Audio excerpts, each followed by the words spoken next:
Well, students, here we are. I'm at home and not at church where I should be. This is the normal time while I'm there getting ready for Wednesday night, getting ready for you guys to get there so we can talk about things that have been going on this week, but more importantly, to dive into His Word, to hear from Him, to worship Him. And unfortunately, that's not able to happen tonight. But there's some things I want to share with you that God has placed in my heart.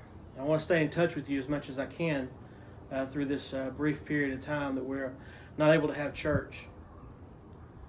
You ever had one of those days where you wake up and you just feel like God has really spoken to you? It was almost immediately when I woke up this morning that God has kind of revealed something to me that I want to share with you. There is many times that I have talked about Matthew chapter 14, verses 22 through 33. And this is when Jesus is on the water. Peter asks if he can walk on the water as well. Peter gets out of the boat, walks on the water. And while I want to talk about that story, I really want to talk about the things that happened before the disciples were even aware that there was a storm. You see, earlier in that chapter, Jesus is informed that John the Baptist had been beheaded. And Jesus loved John greatly. And he desired to mourn for him, just like we would mourn for someone that we lost today. It says that they are in the boat and they're going across. And when they get to the shore, the people, they just showed up in a massive amount of people were there.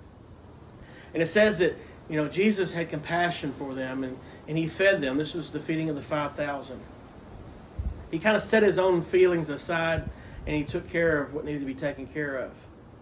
But after that, he sent the crowds away and he sent the disciples ahead. Let's look at verse 22 and 23 in chapter 14 of Matthew. Immediately he made the disciples get into the boat and go before him to the other side while he dismissed the crowds. And after he had dismissed the crowds, he went up on the mountain by himself to pray. Whenever evening came, he was there alone. I want you to just kind of consider what we're going through right now. Our whole life is busy. It's like we're going 100 miles an hour in 15 different directions, and we have to force ourselves at times to make church a priority on Wednesdays.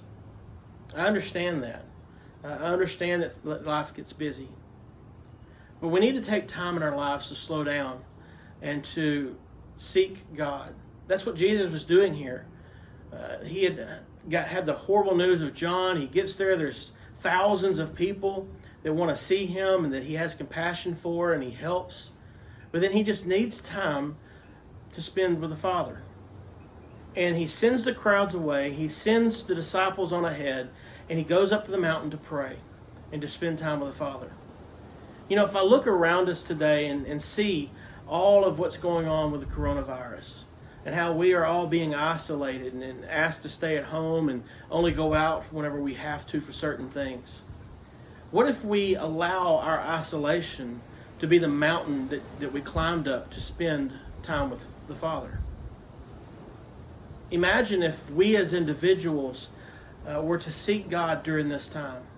A lot of the distractions have been removed from us. So a lot of the busyness has been removed from us.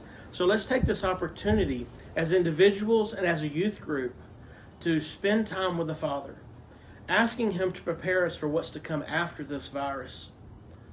Because we know God's working. We know God is in control. And we know that God has a plan. And it's amazing when we get to join Him in His plan.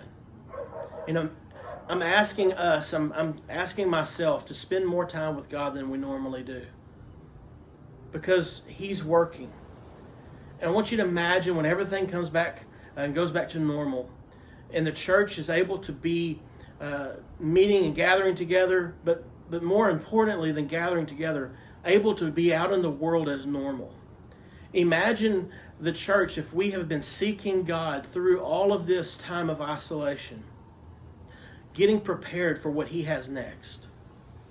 I am convinced that God is using this time for not just us as Bear Creek Youth students or Bear Creek Community Church to draw closer to Him, but He's using this time of isolation for us globally as the church to reach out to Him and see what He has for us, to help us grow to be godly men and women.